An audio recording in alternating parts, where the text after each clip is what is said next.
Hello Gemini, thank you for joining me for your monthly forecast for November. Have you ever heard of the expression planets in full or detriment?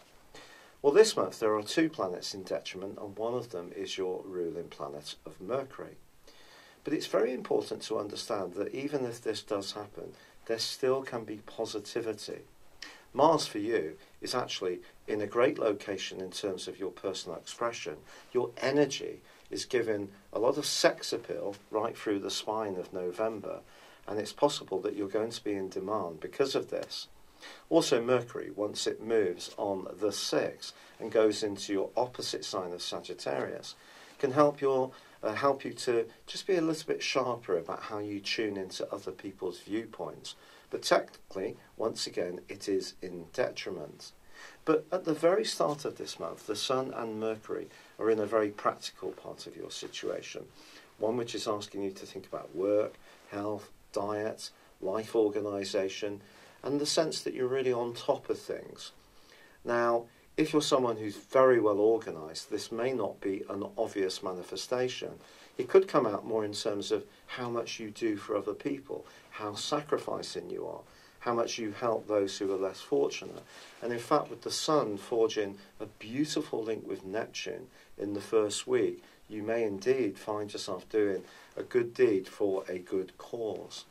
There is a full moon on the 4th of this month, however, and for you, this does occur in a very tender area. However much the planets are asking you to look at things in a more practical dimension, it's also true that the more psychological side of things cannot be ignored. But because this full moon angles up beautifully to Neptune, I think once more your sensitivity, compassion, and even intuition can be very important in terms of any decision making you make in the following 2 weeks. Now, on the 7th of this month, there is a big change. Venus in the first week of this month is alongside Mars in the sign of Libra, the sign, one of the two that she rules. And that's given you certainly an opportunity to burnish your self-image, to be a bit more glamorous in your approach, and you've probably just been enjoying some leisure moments and social opportunities alongside being a little bit more virtuous. But then she moves into the sign of Scorpio too. For you, this is the 6th house, so it's about an opportunity to get on better with co-workers, be a bit more realistic about what love offers. But because Venus in Scorpio is in itself a highly passionate and very sensual combination, it could be an interesting journey for you from here on in. Don't be surprised if from the 10th through to the 16th you encounter someone in a very ordinary location, but there can be a real connection between you.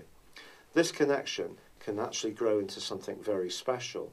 This could well happen through work, because Venus is also connecting beautifully at the heart of this month with the dreamy but uplifting energies of Neptune.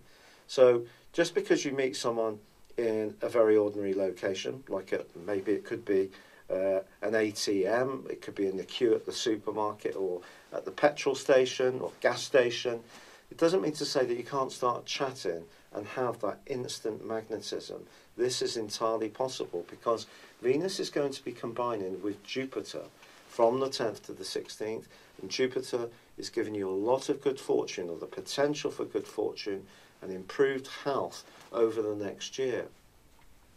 Now, on the 18th of this month, we do have a new moon, and this new moon is angling in a quincunx to Uranus. Now, Uranus has been asking you since 2010, but full-time from 2011, to be much more conscious of your individuality. But what you're being asked to do on this new moon is to perhaps be aware of the need to make some sacrifices and enter into a spirit of give and take, but at the same time, keep your boundaries fairly safe as well. Just finding that balance will take a little bit of care, but you can do it. Now, we move on the 22nd into the sign of Sagittarius. The Sun sweeps into Sagittarius, which for you is all about relationships.